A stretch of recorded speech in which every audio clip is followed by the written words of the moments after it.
제가 오늘 아침 식사를 하고 나면 이제 제가 속히 집으로 돌아가야 합니다.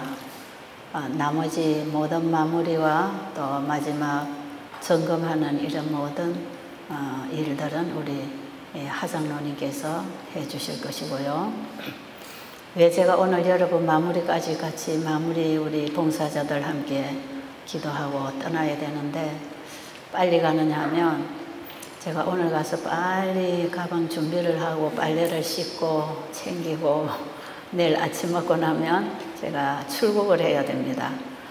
내일 오후 비행기이기 때문에 아침 먹고 제가 바로 출국을 해야 되고 첫 집회가 미얀마 연합회에서 주관하는 바로 이 의료 선교 세미나, 또 그 다음에 태국으로 건너와서 거기는 평신도 목회자가 자기 센터를 만들어서 이 기별을 전하고 있는 곳인데 그 집에서 그곳에서 이제 또 10일간의 프로그램을 하는데 여기는 정말 주변에 불쌍한 민족들이 병원에도 가지 못하고 어려운 이런 분들 2년 전에 거기서 한번 세미나를 했어요.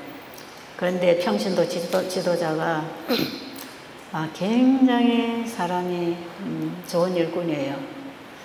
밖에다가 텐트를 다 치는데요. 비가 와도 위에서 비가 떨어지지 않도록 전부 천막으로 이렇게 준비를 해서 한 70명 이상 되는 사람들이 거기 숙식할 수 있도록 참 준비를 다 하고 집회 장소만 만들어서 이렇게 집회를 하는 곳이었는데 정말 참 좋았어요. 혹시 여러분들이 치앙마이에서 집회한 간증들을 들어보면 한 5, 60명이 나와서 간증을 했는데 안 나은 사람이 하나도 없어요. 다 나은 간증합니다. 줄을 세워놓고 한마디씩만 이렇게 사람 숫자가 많으니까 다 자기가 낳은 얘기. 어떤 분들은 이제 내가 가야 할 길을 알았다. 이번에 우리에게 길을 가르쳐 주셔서 감사하다. 정말 하나님의 말씀에 잠깐 순종하는데 이렇게 놀라운 변화가 올 수 있는가. 이런 감정들이 나옵니다. 거기에서 제가 그때 세미나를 하고 와서 그 평신도 지도자가 그 다음에 또 사람들을 모았습니다. 이제 그들은 돈이 없으니까 그 집에서 봉사를 하는 거죠. 아주 가난한 민족들입니다. 그리고 이제 집회를 마치고 왔는데 바로 이게 자기들 민족들에게 소문이 나가서 또 집회를 하자 해가지고 그 집에서 또 집회를 열었는데 이제 그때는 제 동영상 강의를 틀어놓고 이제 열흘 동안 또 집회를 했답니다. 그래서 그걸 어떻게 했습니까 하니까 이 강의를 계속 틀어주고 이 사람들이 잘 안 들을까 봐 듣고 나서 반드시 시험을 치었답니다. 오늘 들은 강의에 대해서 시험을 내고 시험을 치게 하고 그런 식으로 해서 자기가 옆에서 리더를 하고 또 복음을 심어주고 하면서 열흘 집회를 하고 이대로 했는데 똑같은 결과가 나왔다. 그래서 그 다음에 또 하고 그래서 저 불쌍한 소수민족들에게 하나님을 몰라서 죽어가는 영혼들에게 창조주 하나님을 전해야 되지 않겠나. 그래서 일을 하고 있는데 이번에 거기 또 갑니다. 그래서 미얀마하고 그 다음에 이제 치앙마이 태국으로 와서 하고 그 다음에 이제 인도로 가서 또 10일간의 세미나를 하고 제가 9월 마지막 날에 돌아옵니다. 여러분의 기도가 필요합니다. 정말 여러분의 기도의 후원이 필요하고요. 이번에 우리 4명의 팀이 같이 가는데 모든 경비를 우리가 준비해가 가야 하는, 그리고 미얀마나 태국이나 이런 어려운 지역들에는 우리가 거기서 소모되는 경비도 도와줘야 되는 이런 상황에서 참 많은 재정이 이제 선교지에 필요한데 여러분들이 이번에도 후원해 주시고 지난번에 오신 분들도 이렇게 후원을 이제 조금씩 해 주셔서 상당히 도움을 받고 있고, 또 내일 우리가 또 그런 여러분의 후원금에 의해서 움직일 수 있게 되어서 먼저 여기에 함께 후원해 주시는 모든 분들께 감사합니다. 우리 여미 집사님 하신 말씀처럼 현지에 나가는 선교사가 있고 뒤에서 후원하는 선교사가 있다고 하는데, 혹시 여러분들이 현장을 못 가시더라도 기도로 또 재정으로 여러 가지로 후원을 해 주셔서 감사하고요. 그래서 오늘 제가 그저 빨리 출발해야 돼서 여기서 마지막 인사를 드려야 될 것 같아서 죄송합니다.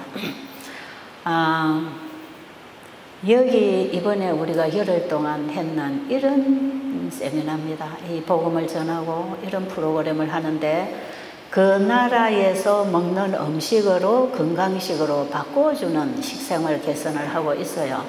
주로 고기 먹고 기름지게 먹고 과식하고 이렇게 잘못 먹어서 다 몸에 노폐물이 쌓여서 뭐 고혈압, 당뇨병, 이런 병은 안 가진 사람이 거의 없을 만큼, 우리 여기 이번에 우리 황민용 찬양 지도해 주신 우리 장로님 지금 네팔에 가서 지금 몇 년간 봉사를 하다가 어떤 병이 다 생겼다 그러잖아요.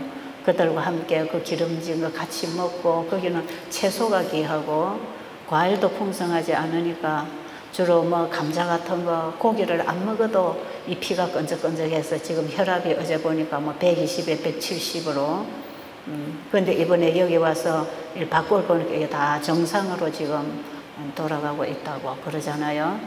그래서 이 본인이 이제는 네팔에도 이 프로그램을 가서 해서 지도자들에게부터 이걸 가르쳐서 이 세천사 의료 선교사들이 이제 파송되어서 바로 앞으로는 이렇게 복음을 전해야 되겠다. 그래야 실제로 아픈 사람들에게 도움을 주면서 복음을 전하는 이걸 이제 해야 되겠다고 어제 저한테 와서 아주 뜨거운 간증을 했고, 이제 거기 한 100여 명이 모일 수 있는 센터를 지금 만들어 놨기 때문에 일단은 지도자들부터 모아서 세미나를 하고, 그 다음에 아픈 분들에게 이제 봉사하도록 앞으로 어떻게 이 선교를 해야 될지를 이제 이번에 확실히 알았다고. 그래서 저를 올 수 있냐고 해서 제가 당연히 가야 되겠죠. 네, 가서 한 번만 이렇게 가르쳐 주면 이제 거기 있는 사람들이 계속 하면 되는 거니까요. 이게 제 것이 아닙니다. 이게 우리 아버지가 주신 것입니다. 성경과 예언의 신을 통해서 하나님이 우리에게 이 시대에 주신 현대 기별입니다. 그렇기 때문에 이 시대에 살아가는 모든 사람들에게 이게 다 필요한 거 아닙니까? 근데 이번에 여러분들이 세천사 기별을 이제 알았다 이런 간증들을 하고 기도마다 이 세천사 기별 사명을 하나님 앞에 이제 헌신하고 기도하는 이런 모습을 보게 되는데요. 이번에 여러분들이 세천사 기별을 더 확실하게 붙잡게 된 것은 우리 최 목사님께서 이 요한계시록을 하시면서 이 세천사 기별이 전파되는 역사적인 배경과 그 기별이 무엇인지를 너무 정확하게 가르쳐 주셔서 여러분들은 제가 조금 얘기를 했지만 우리 목사님의 그 가르침에 큰 빛을 받고 여러분들이 많은 걸 얻고 가시는 것 같아요. 그래서 제 욕심에는 최규문 목사님을 외방선교에 모시고 가고 싶습니다. 그래서 제가 지난번에 한번 물어봤어요. 목사님 영어로 설교할 수 있습니까? 물어봤어요. 뭐 영어로 하려면 할 수도 있죠. 영문으로 지금 보고 연구를 하시니까 본인이 말할 수 있는 단어만 사용해서 가르치면 되니까 별로 어렵고 그렇진 않아요. 그 지금 목회 현지에 계시니까 시간이 내기가 어려우시겠지만 제 욕심 같아서는 가는 곳마다 이 세미나를 할 때 이 예언을 좀 풀어서 우리가 사는 시대가 어떤 시대이며 이 시대에 우리가 해야 할 사업과 전해야 할 복음 기별이 뭔지를 알아야 될 거 아닙니까? 그죠? 예수님이 지성소에 들어가셔서 나오시기까지 이 땅에서는 전해야 할 현대 기별이 있다 그랬죠. 그거 여러분 이번에 꼭 붙잡고 가시기 바랍니다. 지성소에 1844년에 들어가셔서 예수님 재림 직전에 지성소에서 나오시는데 그 동안에 이 땅에 있는 하나님의 교회는 어떤 복음 사명을 가지고 복음을 전하고 영혼들에게 그 복음을 통하여 지성소에 계시는 예수님을 따라가도록 안내하는 세천사의 기별을 어떻게 접목해서 전해야 되는가, 이것을 이번에 우리가 공부를 했습니다. 계시록 14장 1절로 5절에 이제 마지막 14만 4천인 그들이 과연 어떤 사람들인가. 엘렌 G 화이트는 14만 4천인이 실수냐 상징수냐 이런 논쟁하지 마라 그랬어요. 우리는 14만 4천인이 되는 게 중요하니까 14만 4천인이 어떤 신앙을 해서 그 자리에 서게 됐는지 우리가 그 신앙을 받아야 된다는 것이지요. 그게 중요합니다. 14만 4천인은 그들의 이마에 어린 양, 아버지 하나님의 이름과 어린 양의 이름이 인이 있다 그랬어요. 하나님의 인침을 받은 자. 바로 계시록 7장 3절에 바로 그 인치는 천사에 의해서 인을 받은 자. 그 인 받은 자는 어린 양이 어디로 가든지 따라가는 자인데, 어린 양이 어디로 인도하든지 따라가는 자는 예수님을 따라 십자가의 경험과 하늘 성소의 경험과 지성소의 경험 속으로 들어가는 자들이 어린 양이 어디로 인도하는든지 따라가는 자들이다. 그래서 저는 그렇게 이해를 하고 있습니다. 그리고 이들은 바로 마태복음 25장에 열 처녀의 비유에 두 부류의 처녀가 나오잖아요. 다 자기 자신은 정결한 처녀라고 믿고 신랑을 기다리고 있지만 다섯 처녀는 미련해서 남편을 만나지 못하고 다섯 처녀는 준비되어서 남편을 만나는 정결한 처녀가 되었다 하는 그 두 부류의 처녀 중에 정결한 처녀는 바로 그들의 삶 속에 그들의 매 발걸음마다 하나님의 말씀이 빛이 되고 길이 되어서 그 말씀을 따라 결국은 예수님을 따라 하늘 지성소까지 들어가는 사람들이고, 그들은 자신들이 가는 그 빛, 진리의 빛, 현대 기별의 빛을 따라 가는 사람이고, 그 빛을 뒤에 오는 사람들에게 전파해서 뒤에 오는 사람들도 그 빛으로 인도해서 신랑을 맞이하도록 준비시키는 일을 하고 있다 이 말이에요. 그래서 이 슬기로운 처녀들은 예수님의 재림을 맞이할 수 있는 이 세제천사의 기별을 전하고 있었다 그랬어요. 엘렌 G 화이트 여사는 이 마지막 시대의 슬기로운 처녀는 바로 이 세제천사 기별을 가지고 살고 그 기별에 따라 믿음으로 지성소에 들어가는 신앙을 하는 것이고, 세상에 있는 재림을 기다리는 세상에 바로 그 길을 비추어주는, 자기들이 빛을 보고 가는 그 빛을 뒤에 오는 사람들에게도 계속 비춰주는 이 빛이 바로 밤중 소리, 이 시대에는 세제천사의 기별입니다. 1844년에 재림운동 당시에 이 밤중 기별이 외쳐졌고, 미련한 처녀와 슬기로운 처녀의 분별이 그때에 있었고, 그들이 결국은 첫째 천사, 둘째 천사 기별을 받아들임으로 신랑을 맞이할 준비를 했지만, 한편에서는 대실망이 있었지만 슬기로운 처녀들은 그 다음에 오는 빛을 받고 지성소 문이 열리고 그 지성소에 예수님의 사역을 한 이후에 그 다음 단계의 빛으로 들어갔단 말이에요. 그래서 어린 양의 혼인잔치로 들어가는 경험을 했단 말이에요. 그 시대에 미련한 처녀와 슬기로운 처녀가 두 부류가 있었던 것처럼 실제로 예수님 재림 전에도 두 부류의 처녀가 있습니다. 언제든지 두 번 반복해서 기별이 주어진다는 걸 우리가 알아야 되겠어요.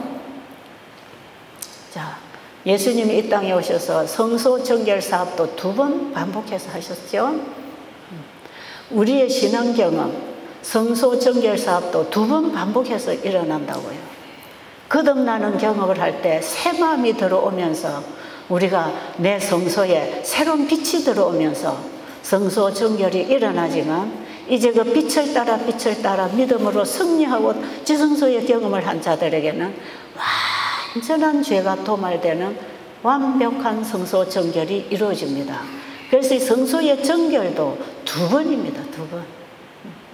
예수님이 십자가에서 우리 죄를 받으시고 지성소에서 그들의 예수님을 믿음으로 따라오는 자들의 죄를 도말해버리고 완전한 의인으로 인쳐주시는 이 예수님의 구속사업도 십자가에서 끝나는 것이 아니고 지성소에 가서 완벽하게 끝날 것입니다. 이 역사가 반복이 되면서 우리에게 이중 기별들이 계속 오고 있습니다. 첫째 천사, 둘째 천사 기별이 1844년 당시에 외쳐졌지만 이 마지막 재림 직전에 크게 외쳐질 것입니다. 바벨론은 무너졌다고 선포하고 하나님 백성 나오라고 외치는 큰 외침이 마지막 지구 역사 마지막 예수님 재림 직전에 또 외쳐질 것이라. 또 이런 우리 역사적인 배경을 우리가 근거로 해서 이 시대에 내가 서 있는 자리와 예수님의 현 주소를 똑바로 알고 우리의 신앙을 바로 해야 되는데, 예수님이 우리의 죄를 완전히 도말하시는 이 시대에 우리는 완전한 회개를 해야 된다 그랬죠? 그 완전한 회개는 내가 죽고 예수님이 내 안에 임하게 하는 것입니다. 우리는 지금 뭐 열심히 내가 믿고 있다, 내가 열심히 뭐 교회도 다니고 봉사도 하는데 뭐 내가 왜 예수님 못 만났나, 이런 질문 하지 말고, 정말 여러분은 이번 기간 동안에 내 안에 주인이 아직도 바뀌지 않은 상태에서 내가 열심히 예수를 믿고 있었구나, 내가 열심히 예수를 믿어 구원받는 게 아니라 예수를 믿음으로 말미암아 내 안에 영접되어서 이제는 나의 힘으로가 아니라 예수의 권세로 죄를 이기고 벗어나서 승리하는 경험을 해야 합니다. 저는 이번에 여러분들의 신앙에 크게 도전이 있으기를 바랍니다. 이대로는 안 되는 거구나. 내가 지금까지 열심히 교회에서 봉사하고 활동하고 내가 예수를 믿는 줄 알았는데 내가 예수를 믿고 있다고 생각하고 살았구나, 진정으로 내 안에 그리스도가 없었구나. 이걸 여러분들이 자각할 수 있다면 이번 집회는 성공입니다. 그래서 여러분들이 간증하고 기도하고 고백할 때 내 속에 예수님이 계시지 않았다는 것, 그것을 여러분들이 고백하게 될 때 저는 그 말 듣기를 참 좋아합니다.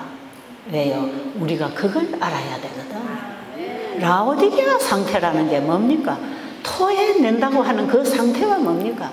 내가 열심히 진리 교회 안에서 진리도 가르치고 진리를 제가 살고 뭔가를 열심히 계명도 지키고 안식일도 지키고 있다고 하지만 그 속에 뭐가 없다?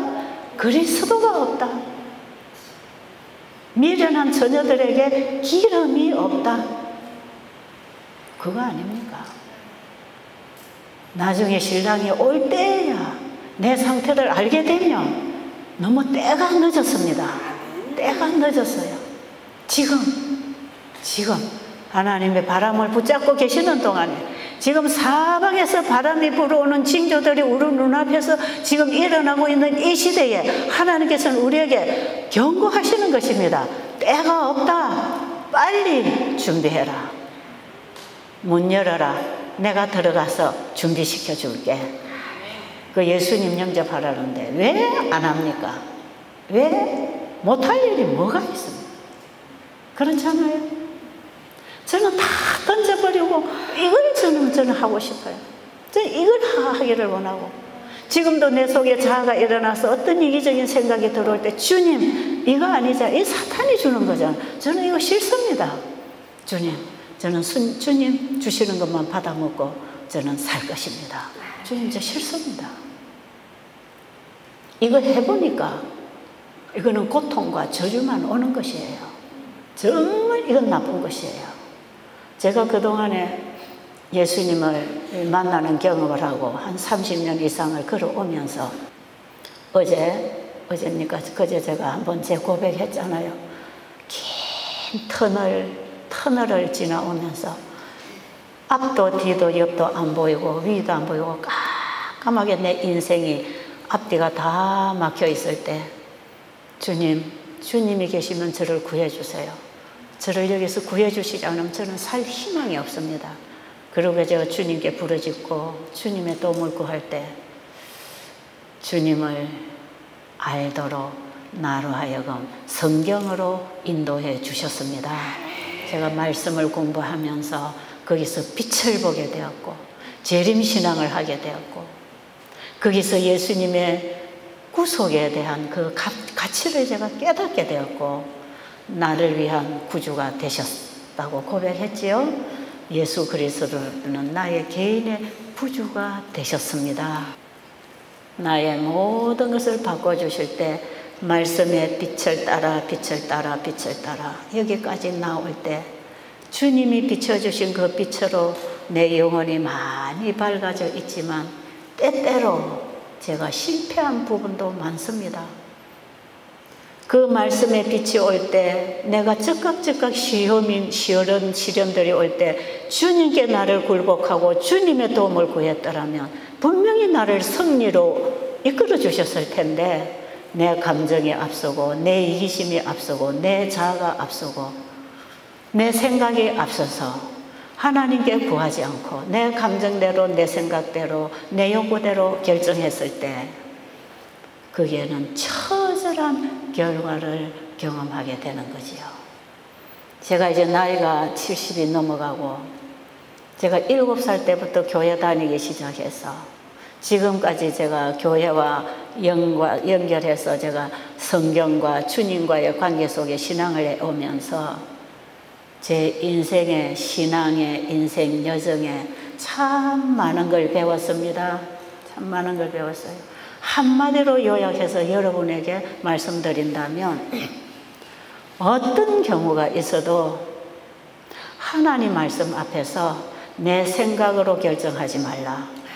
하나님의 말씀이 내 생명까지도 요구하는 그만큼 나를 죽으라고 나를 포기하라고 하는 그 요구가 하나님의 말씀일 때 내가 좀 더 내 식대로 내 생각대로 내가 좋을 대로 하기 위해서 하나님 말씀을 거절하고 내 생각대로 선택하는 것 그것은 엄청난 손실을 가지고 온다는 것.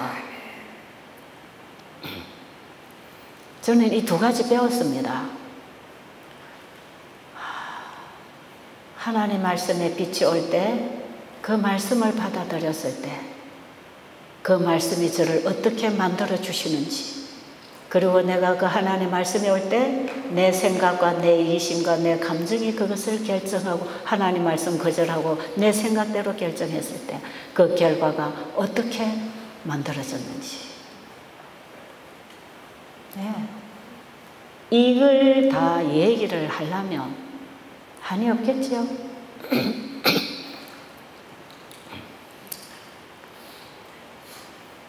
제가 신혼부부 결혼하면서 상담 결혼하기 전이나 결혼한 신혼부부 임신을 한 부부들이 상담하러 와요. 저는 부부를 항상 같이 불러요. 그리고 제가 그들에게 이미 너희들 결혼하기 전에는 너희들이 먼저 예수님을 알고 예수님 아는 사람끼리 만나는 게 주 안에서 결혼하는 거니까 내가 예수님을 알기 전에 함부로 결혼하지 말라. 제가 이 말을 해주지요. 청년들에게. 근데 이미 결혼을 해서 살아가는 과정에서 부부가 어떤 문제를 가지고 왔을 때 이제 결혼 생활 시작했을 때 또 어떤 데는 신혼여행을 베델로 오는 사람들이 있어요. 예, 결혼하기 전에 한 번씩 왔다 갔다 한 청년들이 결혼하면 내가 내 짝꿍하고 같이 와서 여기서 배우고 시작해야 되겠다. 이런 청년들이요. 신혼여행을 아예 베델로 오는 쌍들이 몇 쌍들 있었어요. 제가 그들에게 당부합니다. 지금 제가 하는 얘기. 너가 절대로 싸우지 말고 살아라. 어떤 의견 대립이 있을 것이다. 상대방은 나하고 전혀 다른 사람이기 때문에 전혀 나와 다른 생각을 하고 있다는 걸 알아야 한다. 그런데 그 상대를 내 생각에 맞추고 내가 원하는 대로 해주지 않는다고 상대를 잘못됐다고 나쁘다고 상대를 공격하면 계속 싸우게 되는 것이니까 부부는 절대로 싸우지 말고 왜 그래가 아니고 그럴 수도 있구나. 이렇게 생각을 바꿔야 된다. 그리고 자꾸 싸우면 싸울 때마다 상처가 생깁니다. 양쪽에다 싸울 때마다 상처가 곪고 터져서 나중에는 이 상처가 서로 간의 우울증으로 변해버립니다. 우울증이 되면 어떻게 되는지 아세요? 뵈기 싫습니다. 뵈기 싫어요. 그래서 한 집에 살아도요, 왼수 관계로 사는 것이고, 안 그러면 이혼하는 것입니다. 더 이상 살 수 없을 때. 그래서 우울증의 말기 증상이 내가 죽든지 상대를 죽이든지 둘 중에 하나로 결정이 나는데, 그것조차도 할 수 있는 용기가 없을 때는 헤어지는 것이에요. 살 수 없어요. 서로가 상처를 안고 아무리 좋은 말을 해도 그것이 왜곡되게 들려지는 거기 때문에 그때부터는 정말 관계를 회복하기 힘들어요. 절대로 싸우지 마라. 싸우면 서로에게 상처만 남는다. 이것은 나중에 미움병, 왼수병으로 진행되다가 결국에 가서는 한 방에서 잠을 자도 등을 돌려야 된다. 그래서 결과적으로 다 깨지는 것이다. 제가 이런 얘기를 참 해주고 싶죠. 왜? 제가 그런 인생을 걸어왔으니까. 그래서 저는요, 내가 이렇게 해서 하나님께서 나를 이렇게 인도하셨습니다 하는 하나님께 영광을 돌릴 일이 있는 것도 사실이지만, 제가 실패하고 잘못되고 후회하고 회개해야 될 깊은 회개와 후회와 겸비를 가져올 수밖에 없는 그런 실수, 그런 인생의 발자국을 제가 많이 남겼습니다. 아담이 범죄한 이후에 예수 그리스도가 자기의 죄로 인해서 대신 죽어야 된다는 그 사실을 알고 아담의 손으로 양의 목을 찔러서 가죽을 벗기고 그걸 제물로 드림으로 자기가 살 수 있다고 하는 그 사실을 깨달았을 때 얼마나 그 죄에 대해서 후회하고 회개하고 그 죄로 인해서 자기 자자손손이 죄의 고통을 당하는 걸 보면서 아담은 일평생을 겸비하게 살았다 그랬어요. 겸비한 마음. 나는 죄인입니다. 내가 죄인입니다. 저는 그 아담의 심정이 얼마나 아팠을까. 그런데 그 자손들이 다 그렇게 해서 멸망만 당하는 게 아니고 하나님이 씨를 남겨서 믿음의 후손들을 만들어서 하늘에 데리고 온 것을 나중에 봅니다. 하늘에서 두 아담이 만납니다. 첫째 아담과 둘째 아담, 예수 그리스도가 만납니다. 죄를 가지고 와서 이 죽음과 고통을 가져다 준 첫째 아담과 아담이 저질러온 죄의 결과를 수습하기 위해서 둘째 아담으로 이 땅에 오셔서 그 백성들을 사단의 입에서 건져내어서 하늘에 데리고 오신 그 예수 그리스도, 두 아담이 하늘에서 만날 때 여러분 그 감격이 어떠하겠습니까? 저는 그 감격을 보면서 참 많이 울었어요. 이 두 아담이 서로 만났을 때 이 두 사람의 생각 속에 어떤 생각들이 흘러갔을까? 아담이 자기 자손들이 다 멸망당하지는 않았을까 하고, 정말 아담이 부활을 해서 하늘에 왔을 때 자기의 그 죄와 자기 자식들에 대한 연민이 있었지 않겠어요? 그때 둘째 아담 예수 그리스도가 아담에게 와서 저쪽을 한번 바라봐라. 저 주변을 한번 바라봐. 네 후손들이 이렇게 많이 구원을 받아서 하늘에 왔다. 그때 아담이 예수님 앞에 무릎 꿇고 쓰러졌습니다. 주님 감사합니다. 우리는 하늘에 가도 잘난 척할 거 없습니다. 예수님 앞에 항상 죄송하고 감사하고 겸비한 마음으로 살 수밖에 없습니다. 그 예수님,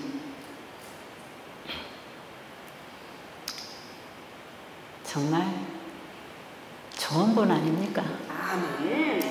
그 예수님 여러분 만나시라 이 말이에요. 그냥 글자 속에서 읽어서 배운 예수님 말고 아담이 저질러온 그 모든 죄의 후대들과 후손들 우리를 수습해서 다시 그 자리로 데려가려고 예수님이 어떠한 고난과 수치와 죽음을, 희생을 지불하셨는지, 그 큰 사랑, 그걸 아는 게 영생이랍니다. 하나님과 그의 보내신 자 예수 그리스도를 아는 것이 영생이라. 그분을 알기를 원하십니까? 그분을 알고 살아야 되겠죠? 그분을 가슴에 품고 살아야 되겠죠? 그분을 가슴에 품고 있다면 우리의 생각과 말과 행동이 달라지겠죠? 아직도 우리는 육신의 연약함을 가지고 있기 때문에 내 육신 속에 아직도 한 죄의 법이 나를 지배해 오는 것 때문에 우리가 때때로 죄에 사로잡혀 넘어지는 경우가 있다 할지라도, 의인은, 거듭난 그리스도인은 7번 넘어져도 8번 일어날 수 있는 믿음이 필요합니다. 우리는 아직 완전하게 완성되지 않았습니다.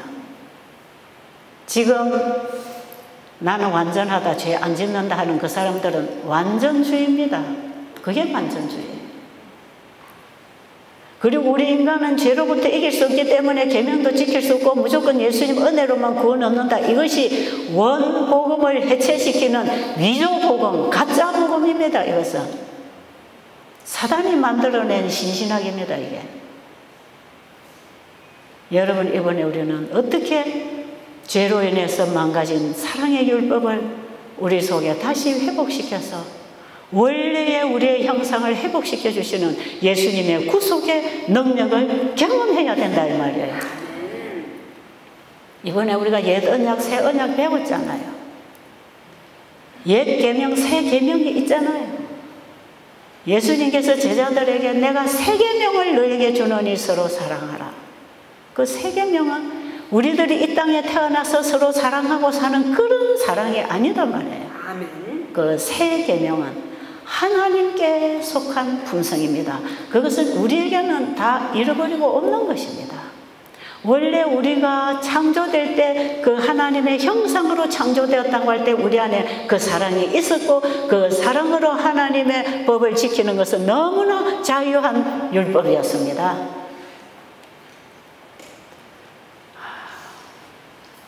그 율법이 다 망가져 버렸어요. 죄가 들어와서 완전히 장악했습니다. 우리 인간의 마음을 다 장악했어요. 이제는 양심이 다 무뎌지고 마비가 되어서 뭐가 죄인지도 모릅니다. 뭐가 죄인지도 몰라요. 사람을 죽여놔도 네가 그랬으니까 내가 그러지. 할 말이 있단 말이에요. 살인자도 할 말이 있고 간음해도 할 말이 있어요. 네가 그랬으니까 내가 이랬으니까. 다 핑계가 있고 변명할 수 있는 변명거리들이 있지요. 죄가 뭔지 몰라요. 여러분, 거듭난 그리스도인하고 거듭나지 않은 교인하고 차이가 뭔지 아세요? 뭔가 분쟁이 일어날 때 네가 잘못했잖아. 그거는 아직 거듭나지 않은 교인이고요. 교인 중에 거듭난 그리스도인은 어떤 분쟁이 일어날 때 제가 잘못했습니다. 그겁니다. 내 안에 성령이 임하시면 내 죄를 깨우쳐 줍니다. 남의 죄를 지적하게 하는 게 아니라 내 죄를 지적해 주시는 게 성령의 사역입니다. 남의 죄를 지적하는 것은 그 사단의 사역이라는 걸 알아야 합니다. 우리는 그런 일을 얼마나 하고 살았습니까? 거듭난 그리스도인의 마음에는 성령이 지배하고 있기 때문에 내가 저지르지 않은 죄까지도 내 양심에 있는, 내 마음속에 아직도 깊이 박혀있는 씨앗까지도 나는 죄인이구나 하는 걸 가르쳐주는 게 성령의 사람입니다. 그래서 성화의 경험, 예수님 어린 양을 따라 어디로 인도하든지 지성소까지 따라가는 그 인맞은 백성들은 예수님에게서 흘러나오는 그 큰 사랑, 그 구원의 사랑, 희생의 사랑, 온 하늘을 포기하고 나를 가지려고 이 땅에 오셔서 나를 사주신 그 예수 그리스도의 사랑을 우리가 알아가면 알아갈수록 그 사랑의 빛이 내 심령을 예민하게 만들어줄 때 내 안에 죄가 보입니다. 내 죄가 보입니다. 내 죄가 보여요. 내 죄가 보인다니까요. 당신이 이래서가 아니고 내 죄가 보인단 말이에요. 그래서 이들은 나는 죄인 중에 괴수라. 더 깊은 성화의 경지의 경험은 나는 희망 없는 죄인이구나를 깨닫는 것. 그게 성화입니다. 그게 성화. 그래서 나는 0%도 희망이 없기 때문에 100% 희망이신 예수님께 가는 것입니다. 예수님께 굴복하는 거죠. 하나님의 율법이 우리에게 죄라는 것을 가르쳐 준다 그랬지요. 하나님의 율법, 우리 목사님 계속 말씀하시는 갈라디아서에 하나님의 율법, 바울이 우리가 율법을 지켜서 어렵게 됐다면 왜 예수님이 돌아가실 필요가 있느냐? 너희들이 예수님의 십자가를 그렇게 무효화시키고 너희들이 율법을 지켜서 어렵게 되려고 하느냐? 우리가 율법을 지켜 어렵게 될 수 있다면 왜 예수님이 돌아가셨겠느냐? 아주 호통을 치죠. 이 어리석은 사람들아, 이 어리석은 자들아, 예수님이 왜 십자가에 못 박혀 돌아가셨는지 모르겠느냐? 너희들이 율법을 지켜 어렵게 될 수 있다고 생각하느냐? 율법은 다만 너희들이 죄인이라는 걸 지적해 줄 뿐이다. 로마서 7장의 사도 바울은 계명이 오기 전에는 내가 살았더니 계명이 이름에 나는 죽었고 죄만 살아났다 그랬죠. 하나님의 말씀에 빛이 오면 나는 죽어버렸습니다. 죄 때문에 나는 죽었다는 걸 깨닫고 내 안에 죄만 살아나기 때문에 나는 그 죄의 정죄에 당해서 죽었다는 것을 깨닫는 것입니다. 그때에 이 죄인에게 희망이 있지 않습니까? 그래서 그 나는 죽고 죄의 남편으로부터 죽고 예수 남편에게로 시집가라. 아멘. 이게 거듭나는 얘기. 로마서 7장 1절부터 바울이 이 얘기를 합니다. 여러분, 갈라디아서의 그 율법은요 10계명과 의문의 율법을 포함한다고 엘렌 G. 화이트는 그렇게 기록했어요. 이건 논쟁이 많았죠. 이 법은 의문의 율법이지 10계명 율법은 아니다. 이렇게 얘기했지만 엘렌 G. 화이트 여사는 의문의 율법과 10계명을 둘 다 포함한다고 했고, 어제 우리 목사님 강의 들을 때 바로 그 언약은 우리에게 죄를 가르쳐주기 위해서 몽학 선생 역할을 하는 것인데, 그 율법은 모세가 돌 위에 주님이 친히 써주신 10계명을 두고 얘기했지만 그 10계명을 어긴 죄인이 다시 그 죄로부터 구속함을 받는 제도가 성소진리였기 때문에 성소진리를 통해서 우리가 해야 할 모든 지켜야 할 의식의 법들도 다 그것이 예수님이 오시면 없어질 법이라. 약속하신 자손이 오실 때까지 있을 것이라. 갈라디아 3장 19절에. 그럼 예수님이 오시면 우리의 마음에 무슨 법이 기록된다고요? 예수 안에 있는 세계명이 우리의 신비에 새겨지는데 그 세계명은 사랑이라. 사랑의 법을, 우리가 죄로 말미암아 잃어버린 사랑의 법을 예수님이 오셔서 다시 우리 심령에다 새겨주시는 거 아닙니까? 그래서 예수님을 만나면 어떤 고백이 나옵니까? 예수님 사랑합니다 하는 고백이 나오지요. 예수님 사랑합니다, 사랑합니다. 사랑이 내 안에 역사하면 그 사랑을 예수님께서는 지극히 작은 자에게 줘라. 그게 나에게 돌리는 것이다. 그렇게 말씀하셨죠. 마태복음 25장 31절 이후로 보면 지극히 작은 자 하나에게 행한 것이 다 나에게 행한 것이다. 그 말씀 속에는 너희들이 정죄하고 하찮게 여기는 그 보잘것없는 가련하고 비천한 그가 나다. 내 생명의 값이 그를 구원하기 위해 지불한 그는 내 소유다. 내 거다. 나를 사랑하면 그를 사랑해줘라. 제가 이 놀라운 예수님 말씀을 깨닫고 제가 내 집을 공개하고 불쌍하고 병들고 거지 감옥에 갔다 온 죄수들을 내 집에 데리고 올 때 저는 예수님을 내 집에 모셔드리는 그런 믿음으로 이 영혼들을 내 집으로 데리고 왔어요. 병들고 죽어가는 가난한 저 불쌍한 영혼들, 그 한 영혼 한 영혼 속에 예수님의 생명의 피가 흐르고 있다는 것입니다. 예수님의 생명의 피값이 지불되지 않은 인간은 이 땅에 하나도 없다는 것입니다. 진정으로 우리가 예수님을 사랑한다면 이웃을 사랑하게 되는 것입니다. 이웃을 사랑하는 것은 물론 배고픈 자는 밥을 먹여야 되고 벗은 자는 옷을 입혀야 되고 병든 자는 건강을 도와줘야 되고 옥에 갇힌 자 오갈 데 없어 감옥에 갇혀 있는 자들을 영접해서 우리가 그들을 도와주는 이런 어려운 자들을 도와주는 이 모든 일이 계명을 지키는 일이다 이 말이에요. 이것이 바로 율법을 행하는 일이고 이웃을 내 몸처럼 사랑하는 거 아닙니까? 이 사랑의 법을 예수님이 우리 안에 와서 새겨주시고 회복시켜 주셔야 이것이 되는 것입니다. 그런데 예수님 없이 열심히 이걸 한다고 하는 사람들이 라오디게아 교회더라 이 말이에요. 그렇죠? 그래서 이사야 58장에서는 그들에게 야곱집에 가서 내 백성에게 가서 좀 깨우쳐줘라, 좀 가르쳐줘라. 그들이 열심히 나를 위하여 봉사하고 의를 행하고 열심히 예배드리고 아침마다 저녁마다 기도하고 예배드리고 설교하고 있지만 그들 속에 내가 들어가 있지 않다. 그들은 이미 다 벗었다, 눈 감았다, 기먹었다. 안다고 하지만 나를 알지 못한다. 그래서 나도 그들을 알지 못한다. 그러니 마지막 날에 내가 너희를 도무지 알지 못하니 불법을 행한 자들아 내게서 떠나가라.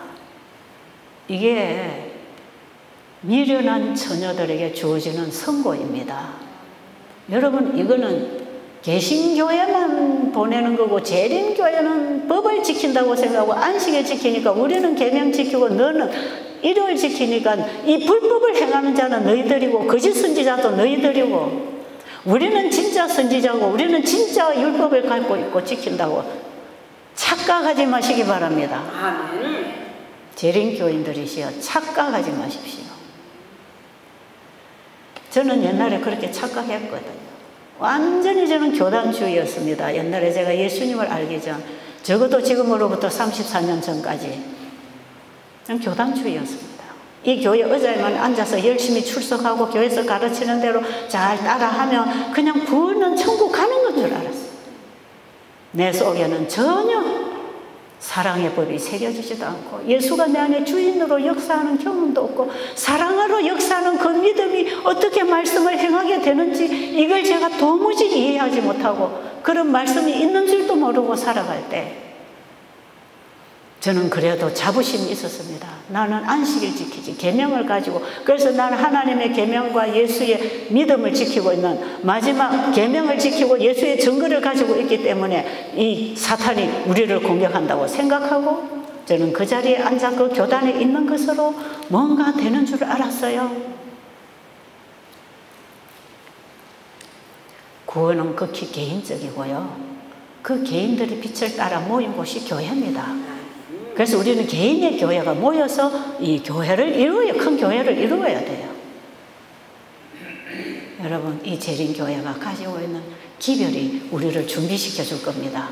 재림교회가 가지고 있는 기별이 셋째 천사 기별 아닙니까? 첫째와 둘째를 포함한 셋째 천사의 기별 사명이 제7일 안식일 예수 재림교회의 사명이고 재림교인들의 사명이고 재림교인들의 신앙이 되어야 한다. 이번에 여러분들이 계속 들은 말씀을 오늘 제가 좀 요약을 해서 다시 여러분에게 기억을 되살리도록 하기 위해서 이런 말씀을 드리고 있습니다. 오늘 우리가 집으로 돌아갈 때 여러분들이 뭘 가지고 갈 것입니까? 자, 이제 여러분들이 정말 이 예수님의 사랑의 계명이 여러분의 심령에 새겨졌다면 이것이 여러분들로 하여금 그 사랑으로 행하는 사람으로 만들어 줄 것입니다. 이렇게 해서 살아가는 게 뭐 하는 거다? 의료 선교사로 사는 것이다. 세천사 의료 선교는 세천사 기별을 받고 기별대로 사는 사람, 그 기별을 이웃에게 가족에게 전하고 사는 사람, 이 사람들이 세천사 의료 선교사들입니다. 누가복음 12장 49절의 말씀을 보겠습니다. 읽어주실래요? 내가 불을 땅에 던지러 왔더니 이 불이 이미 붙었으면 내가 무엇을 원하리요? 예수님께서 세상에 뭐 하러 오셨다고요? 뭐 하러 오셨어요? 내가 세상에 불을 던지러 왔노니 이 불이 이미 붙었으면 무엇을 원하리요? 예수님 이 땅에 뭐 하러 오셨다고요? 그 불이 무슨 불입니까? 성령의 불은 뭡니까? 성령은 우리 안에 와서 어떻게 사역합니까? 사랑으로 역사합니다. 예수님의 십자가는, 예수님이 이 땅에 오신 것은 우리에게 하나님의 사랑의 법, 하늘에서 사단이 공격해서 우리 속에 죄를 집어넣어서 파괴시킨, 잃어버린 그 원래의 처음에 하나님이 우리에게 주신 그 처음 계명, 옛 계명, 그 옛 계명을 잃어버린 자들에게 예수님은 새 계명을 줄 때 그 새 계명이 바로 옛 계명이다 이 말이에요. 요한이 요한 1서 2장 7절로 보면 요한이 새 계명을 백성들에게 씁니다. 새 계명을 또 가르칩니다. 예수님에게 배운 것을 요한이 또 씁니다. 요한 1서 2장 7절로 보면 요한이 내가 너희에게 새 계명을 쓰는 것은 새로운 게 아니고 처음부터 있는 것이라, 원래부터 있는 것을 너희에게 말한다. 예수님이 내가 너희에게 새 계명을 주는데 그것은 원래 있던 것을 너희들이 잃어버렸는데 내가 그것을 너희에게 주려고 왔다. 그게 사랑이라는 것입니다. 그 새 계명을 제자들의 가슴 속에 주님은 새겨주시기를 원했고 이 불을 받은 제자들이 나가서 불 붙이는 일을 해야 됐다 이 말이에요. 그게 성령으로 역사하는 사랑의 불입니다. 마지막 재림 성도, 셋째 천사의 기별을 가진 마지막 성도들, 14만 4천인의 자리에 들어갈 그 마지막 성도들은 바로 이 사랑의 불을 받아야 합니다. 이 불을 받아서 이 불이 활활 타오르는 그 화력의 힘에 의해서 다른 사랑이 없는 존재들에게 불을 붙여줄 수 있는 사람. 나무가 활활활 타서 화력이 세면 생나무를 잘라다가 집어넣어도 타지 않습니까? 그 불이 우리 마음에 붙으면 주님은 그 사랑의 불을 우리에게 던져주려고 이 땅에 오셨는데 그 불이 우리 가슴에 붙었으면 더 이상 무엇을 원하리요? 그 불이 불을 점화시켜 나갈 때, 불이 불을 붙여 나갈 때 먼저 붙었던 불은 타고 죄가 되고 없어지는 것입니다. 그게 우리가 예수님의 사랑을 받아들이면 나는 죽어버리고 그 사랑으로 살아가는 게 믿음으로 말미암는 의미다. 이게 셋째 천사가 가진 영원한 복음이고 이 복음을 성령의 불로 온 세상에 비추는 사람들이 바로 14만 4천인의 자리에 들어갈 것입니다. 정리가 좀 되시나요? 자, 그래서 우리가 여러분 이번에 제가 드린 교재 맨 뒤에 부록에 보면 이제 불쏘시개 영적 친교하는 거 거기 있죠. 여러분이 이제 집에 돌아가시면 이 영적 친교를 하도록 이번에 우리가 조직을 다 못했는데 지금까지 참여한 사람들과 합쳐서 여러분 있는 장소에서 모여서 바로 이 사랑의 불 붙이기 이 영적 친교를 할 수 있도록 도와드리려고 해요. 자, 그러면 보세요. 사랑의 불 붙이기. 불쏘시개는 뭡니까? 먼저 불을 붙였어요. 제일 먼저 불을 받았지요. 불을 받은 때에 이 불을 붙일 수 있는 불쏘시개는 부드러워야 됩니다. 네. 불을 먼저 받은 이 불쏘시개는 다른 물질을 태우기 위해서 옮겨주고 나면 자기는 어떻게 됩니까? 없어지고 죄가 되지요. 마지막 셋째 천사들은 죄가 되는 사람들, 나는 없어지고 예수님만 비춰지는 사람들. 그래서 영적 친교는 예수님만 사랑하는 사람들이 예수님 얘기만 하기 위하여 모이는 모임이 영적 친교라. 그거 하고 싶으세요? 아멘. 예수님만 사랑하는 사람들이 예수님 얘기하려고 모이는 영적 친교. 그럼 이들이 모여서 예수님 얘기만 맨날 하다가 꺼지는 게 아니고 예수님을 이웃에게 전하기 위하여, 봉사하기 위하여 가정으로, 교회로 들어가서 봉사하는 것이 의료 선교하는 것이라. 맞아요? 불쏘시개들이 모여서 하늘로부터 받은 사랑의 불을 이웃에 나누는 삶이 의료 선교 아닙니까? 배고픈 자를 먹이고 병든 자를 돌아보고 갇힌 자를 돌봐주고 헐벗은 자를 입혀주고.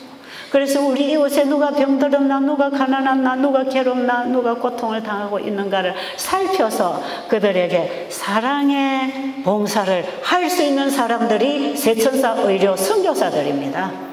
우리 재림교회가 이런 백성들이 하나하나 퍼져나가기 시작하면 우리 재림교회는 마지막 늦은 배 성령의 불이 붙게 될 것입니다. 우리 재림교회 안에 지금 근본적인 부흥과 개혁이 요구되고 있는 시대입니다. 이 세천사 기별이 바로 그 부흥과 개혁을 가지고 오는 기별입니다.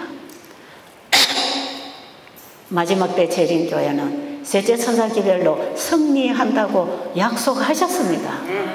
우리 교회가 지금 이렇게 비틀거리는 것 같고 이렇게 지금 뭐가 전도도 안 되고 나도 죽고 너도 죽고 다 죽어서 마른 뼈다귀처럼 되어 있는지 모르지만 셋째 천사 기별이 그들을 깨워서 에스겔서 37장에 마른 뼈다귀들이 살이 붙고 생기가 들어와서 일어나서 하나의 큰 군대가 되는 것처럼 일어날 때인데 마지막 셋째 천사 기별로 되는 것이라.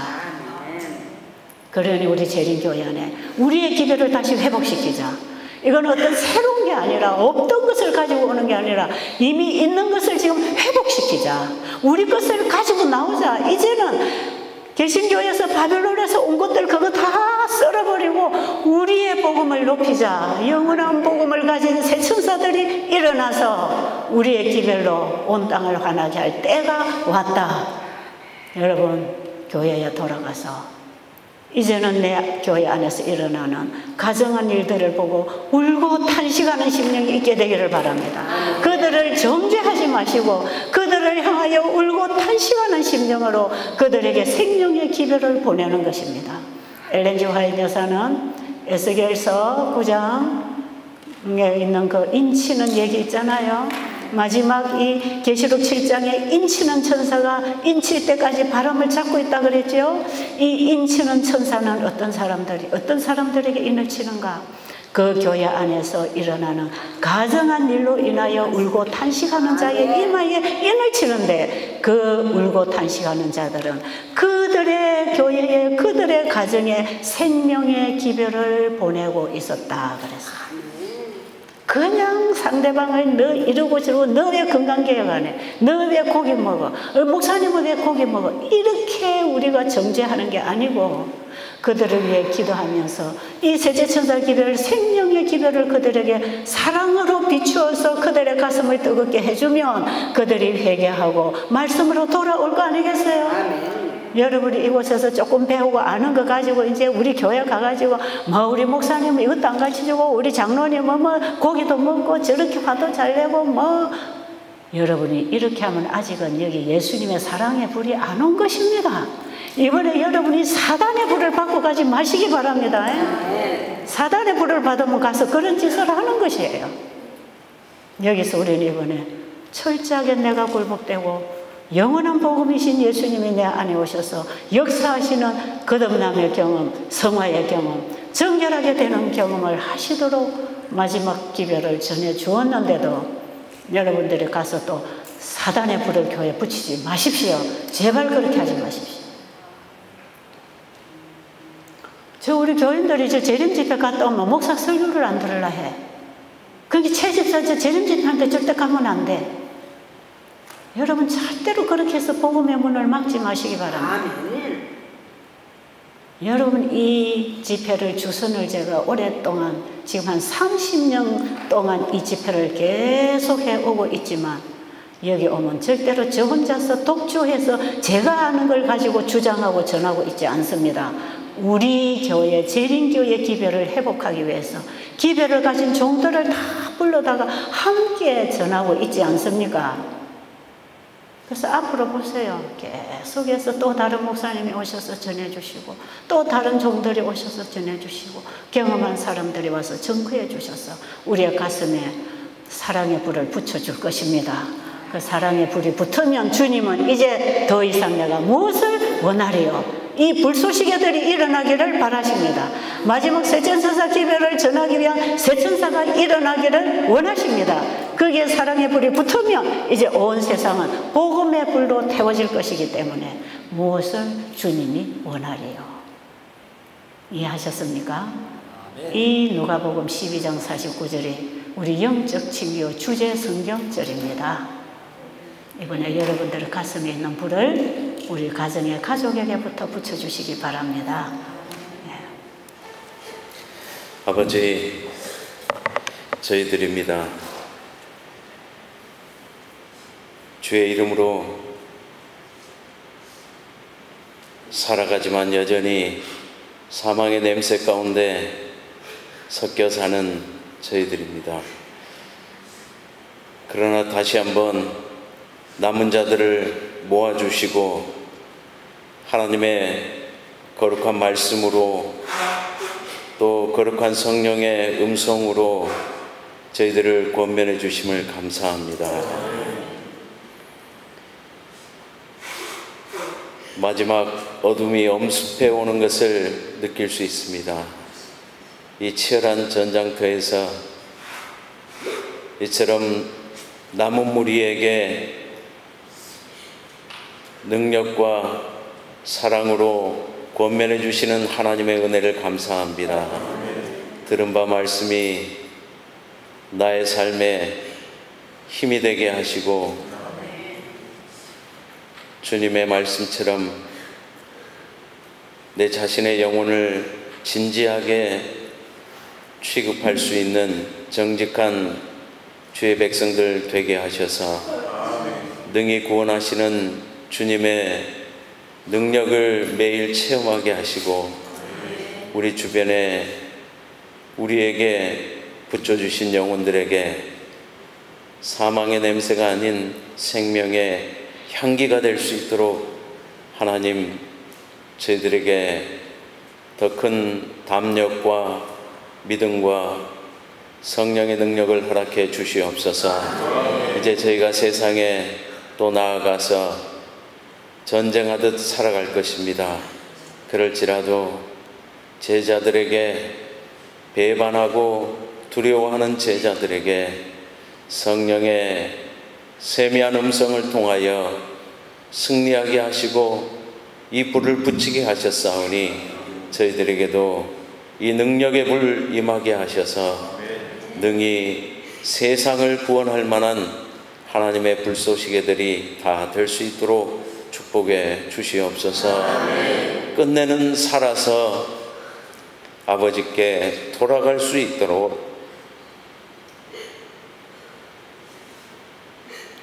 죽지 않을 수 있도록 승리할 수 있도록 저희와 동행해 주시옵소서. 이곳을 지키시고 주의 말씀이 흥왕케 하셔서 새 천사들이 무수히 일어나며 속히 이 사업이 마쳐질 수 있도록 하나님 섭리해 주시옵소서. 이제 주의 이름으로 일컫는 주의 종들이 우리의 거처로 행할 때 주의 영께서 친히 끝날까지 동행해 주옵시기를 이 모든 것을 가능케 하시는 예수 그리스도의 이름으로 기도하옵나이다.